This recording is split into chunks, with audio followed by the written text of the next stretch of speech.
श्री शिवाय नमस्तुभ्यम। शिव पुराण की कथा सुनने वाले सभी भक्तों का आज की कथा में हार्दिक स्वागत है। भगवान भोलेनाथ और माता पार्वती आपकी समस्त मनोकामनाओं को पूर्ण करें। आज के अध्याय में आप सुनने वाले हैं मृत्यु काल निकट आने के कौन कौन से लक्षण हैं। उन सभी लक्षणों का वर्णन व्यास जी के पूछने पर श्री सनत कुमार जी कहते हैं और इसके अलावा भी बहुत सारी रोचक कथाएं आप आज के अध्याय में सुनने वाले हैं। कथा सुनने से पहले भगवान भोलेनाथ का ध्यान करके उन्हें प्रणाम करके आज की इस पावन और परम कल्याणकारी कथा का श्रवण करते हैं। द्वीपों, लोकों और मनुओं का परिचय देकर संग्राम के फल, शरीर एवं स्त्री स्वभाव आदि का वर्णन किया गया। तदनंतर काल के विषय में व्यास जी के पूछने पर सनत कुमार जी ने कहा, हे मुनिश्रेष्ठ, पूर्व काल में पार्वती जी ने नाना प्रकार की दिव्य कथाएं सुनकर परमेश्वर शिव को प्रणाम करके उनसे यही बात पूछी थी। पार्वती जी बोली, हे भगवान, मैंने आपकी कृपा से संपूर्ण मत जान लिया। हे देव, जिन मंत्रों द्वारा जिस विधि से जिस प्रकार पूजा होती है वह भी मुझे ज्ञात हो गया, किंतु हे प्रभु, अब भी एक संशय रह गया है। वह संशय है कालचक्र के संबंध में। हे देव, मृत्यु का क्या चिन्ह है, आयु का क्या प्रमाण है? हे नाथ, यदि मैं आपकी प्रिया हूँ तो मुझे ये सब बातें भी बताइए। महादेव जी ने कहा, हे प्रिय, यदि अकस्मात शरीर सब ओर से सफ़ेद या पीला पड़ जाए और ऊपर से कुछ लाल दिखे तो यह जानना चाहिए कि उस मनुष्य की मृत्यु 6 महीने के भीतर हो जाएगी। हे शिवे, जब मुंह, कान, नेत्र और जिह्वा का स्तंभन हो जाए तब भी 6 महीने के भीतर ही मृत्यु जाननी चाहिए। हे भद्रे, जो रुरुमृग के पीछे होने वाली शिकारियों की भयानक आवाज़ को भी जल्दी नहीं सुनता, उसकी मृत्यु भी 6 महीने के भीतर ही जाननी चाहिए। जब सूर्य, चंद्रमा या अग्नि के सानिध्य से प्रकट होने वाले प्रकाश को मनुष्य नहीं देखता, उसे सब कुछ काला काला अंधकाराच्छन्न ही दिखाई देता है, तब उसका जीवन 6 मास से अधिक नहीं होता। हे देवी, हे प्रिय, जब मनुष्य का बायां हाथ लगातार 1 सप्ताह तक फड़फड़ाता ही रहे तब उसका जीवन 1 मास ही शेष है, ऐसा जानना चाहिए। इसमें कोई संशय नहीं है। जब सारे अंगों में अंगड़ाई आने लगे और तालू सूख जाए तब वह मनुष्य 1 मास तक ही जीवित रहता है, इसमें भी कोई संशय नहीं है। त्रिदोष में जिसकी नाक बहने लगे उसका जीवन 15 दिन से अधिक नहीं चलता। मुंह और कंठ सूखने लगे तो यह जानना चाहिए कि 6 महीने बीतते बीतते ही इसकी आयु समाप्त हो जाएगी। हे भामिनी, जिसकी जीभ फूल जाए और दांतों से मवाद निकलने लगे उसकी भी 6 महीने के भीतर ही मृत्यु जाननी चाहिए। इन चिन्हों से मृत्यु काल को समझना चाहिए। हे सुंदरी, जल, तेल, घी तथा दर्पण में भी जब अपनी परछाई न दिखाई दे या विकृत दिखाई दे तब कालचक्र के ज्ञाता पुरुष को यह जान लेना चाहिए कि उसकी भी आयु 6 मास से अधिक शेष नहीं है। हे देवेश्वरी, अब दूसरी बात सुनो जिससे मृत्यु का ज्ञान होता है। जब अपनी छाया को सिर से रहित देखें तथा अपने को छाया से रहित पाएं तब वह मनुष्य 1 मास भी जीवित नहीं रहता। हे पार्वती, ये मैंने अंगों से प्रकट होने वाले मृत्यु के लक्षण बताए हैं। हे भद्रे, अब बाहर प्रकट होने वाले लक्षणों का वर्णन करता हूँ, ध्यानपूर्वक सुनो। हे देवी, जब चंद्रमंडल या सूर्यमंडल प्रभाहीन एवं लाल दिखाई दे तब आधे मास में ही मनुष्य की मृत्यु हो जाती है।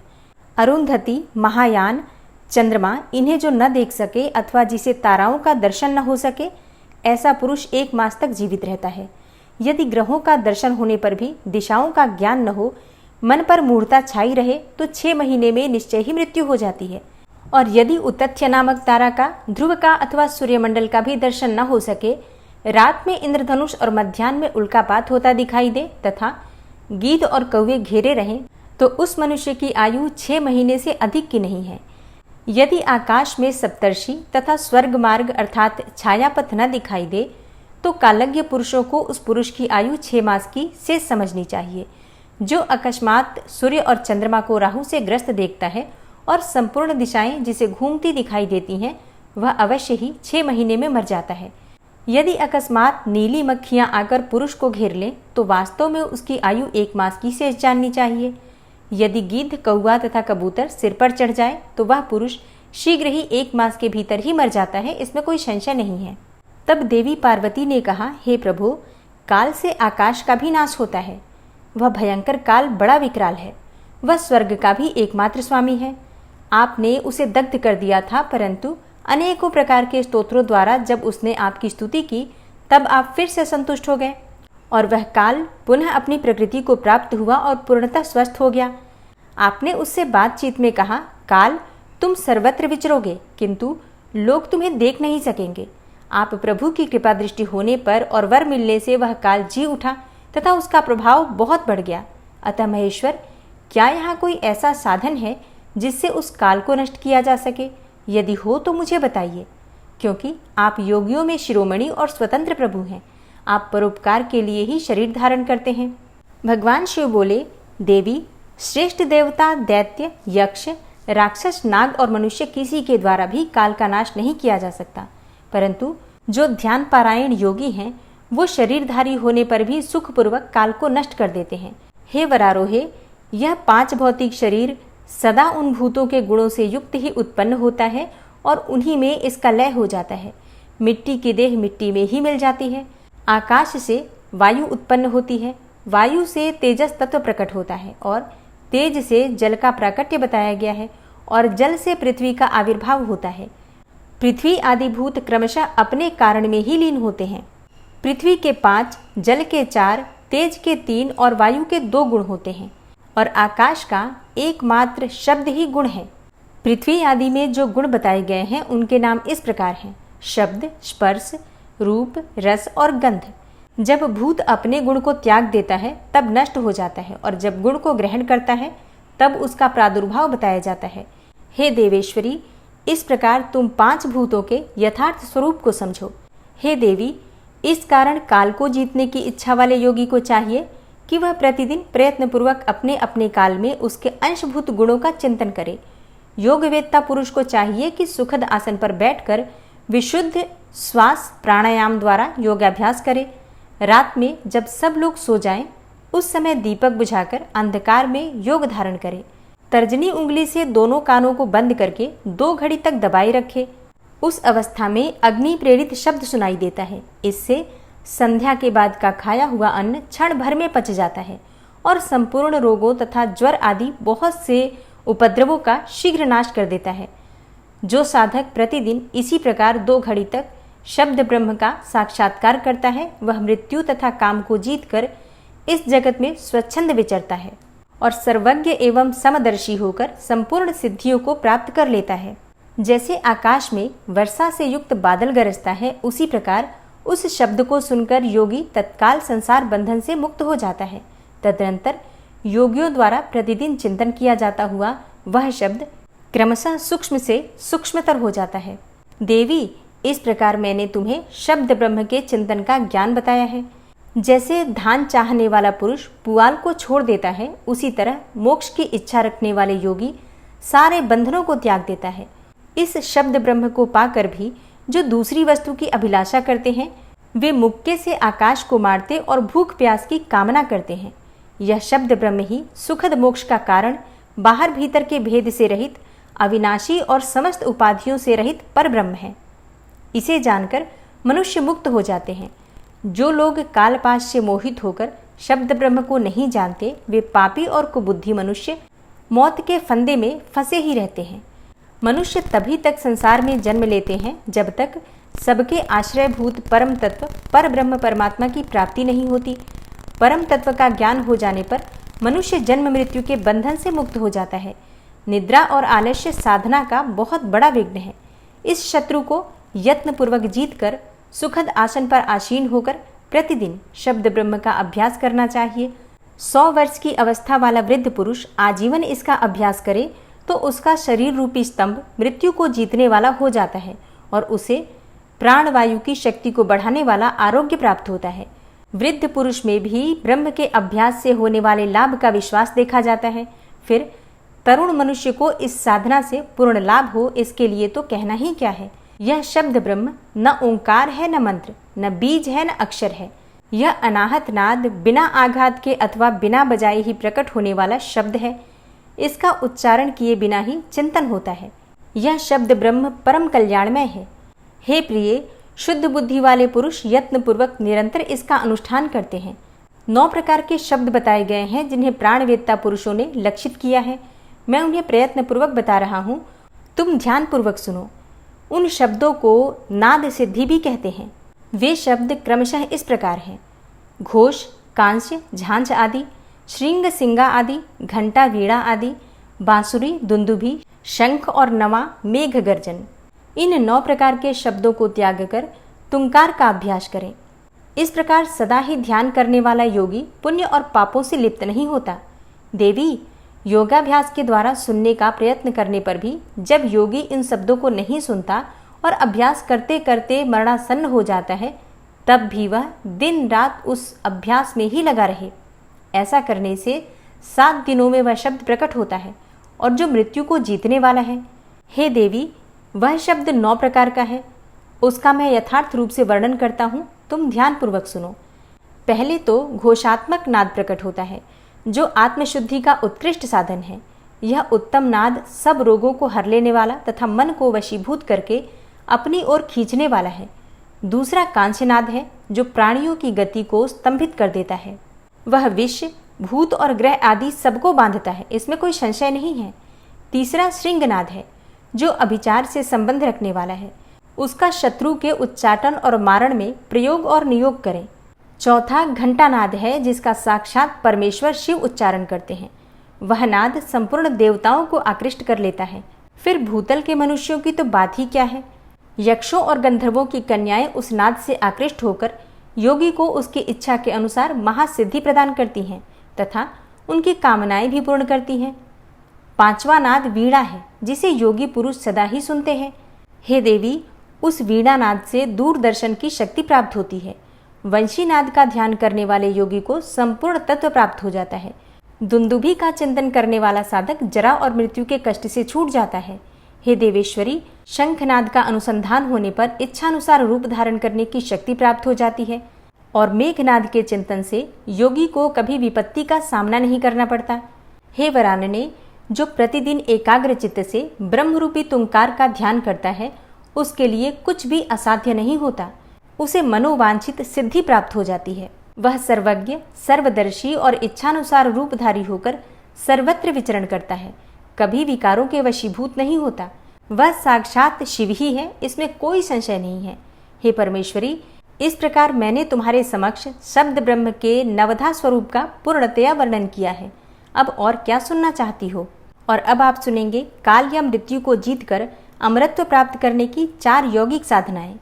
प्राणायाम, भूमध्य में अग्नि का ध्यान, मुख से वायुपान तथा मुड़ी हुई जिह्वा द्वारा गले की घाटी का स्पर्श।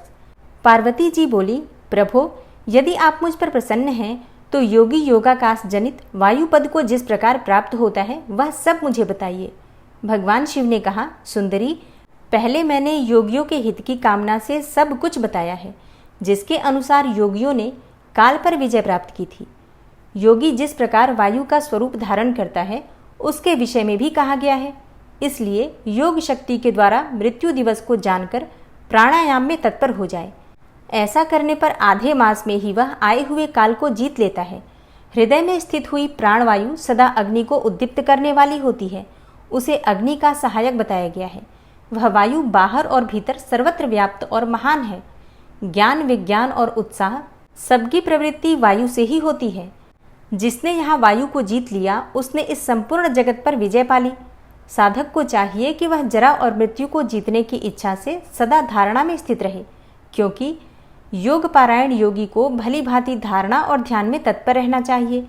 जैसे लुहार मुख से धौंकनी को फूंक फूंक कर उस वायु के द्वारा अपने सब कार्यों को सिद्ध करता है, उसी प्रकार योगी को प्राणायाम का अभ्यास करना चाहिए। प्राणायाम के समय जिनका ध्यान किया जाता है वे आराध्य देव परमेश्वर सहस्त्रों मस्तक, नेत्र, पैर और हाथों से युक्त हैं तथा समस्त ग्रंथियों को आवृत करके उनसे भी 10 अंगुल आगे स्थित हैं। आदि में व्याहति और अंत में शिरोमंत्र सहित गायत्री का 3 बार जप करें और प्राणवायु को रोके रहें। प्राणों के इस आयाम का नाम प्राणायाम है। चंद्रमा और सूर्य आदि ग्रह वहां जा जाकर लौट आते हैं, परंतु प्राणायाम पूर्वक ध्यान पारायण योगी जाने पर आज तक नहीं लौटे हैं, अर्थात मुक्त हो गए हैं। जो द्विज 100 वर्षों तक तपस्या करके कुशों के अग्रभाग से 1 बूंद जल पीता है और जिस फल को पाता है वही ब्राह्मण को एकमात्र धारणा अथवा प्राणायाम के द्वारा मिल जाता है। जो द्विज सवेरे उठकर एक प्राणायाम करता है वह अपने संपूर्ण पाप को शीघ्र ही नष्ट कर देता है और ब्रह्मलोक को जाता है। जो आलस्य रहित होकर सदा एकांत में प्राणायाम करता है वह जरा और मृत्यु को जीतकर वायु के समान गतिशील होकर आकाश में विचरता है। वह सिद्धों के स्वरूप कांति, मेधा, पराक्रम और शौर्य को प्राप्त कर लेता है। उसकी गति वायु के समान हो जाती है तथा उसे स्पृहणीय सौख्य एवं परम सुख की प्राप्ति होती है। हे देवेश्वरी, योगी जिस प्रकार वायु से सिद्धि प्राप्त करता है वह सब विधान मैंने बता दिया। अब तेज से जिस तरह वह सिद्धि लाभ करता है उसे भी बता रहा हूँ, तुम ध्यानपूर्वक सुनो। जहाँ दूसरे लोगों की बातचीत का कोलाहल न पहुँचता हो, ऐसे शांत एकांत स्थान में अपने सुखद आसन पर बैठकर चंद्रमा और सूर्य अर्थात वाम और दक्षिण नेत्र की कांति से प्रकाशित मध्यवर्ती देश भूमध्य भाग में जो अग्नि का तेज अव्यक्त रूप से प्रकाशित होता है, उसे आलस्य रहित योगी दीपक रहित अंधकारपूर्ण स्थान से चिंतन करने पर निश्चय ही देख सकता है। इसमें कोई संशय नहीं है। योगी हाथ की उंगलियों से यत्नपूर्वक दोनों नेत्रों को कुछ कुछ दबाए रखें और उनके तारों को देखता हुआ एकाग्र चित्त से आधे मुहूर्त तक उन्हीं का चिंतन करे। तदनंतर अंधकार में भी ध्यान करने पर वह उस ईश्वरीय ज्योति को देख सकता है। वह ज्योति सफ़ेद, लाल, पीली, काली तथा इंद्रधनुष के समान रंग वाली होती है। भौहों के बीच में ललाटवर्ती बाल सूर्य के समान तेज वाले उन अग्निदेव का साक्षात्कार करके योगी इच्छानुसार रूप धारण करने वाला हो जाता है तथा मनोवांछित शरीर धारण करके क्रीड़ा करता है।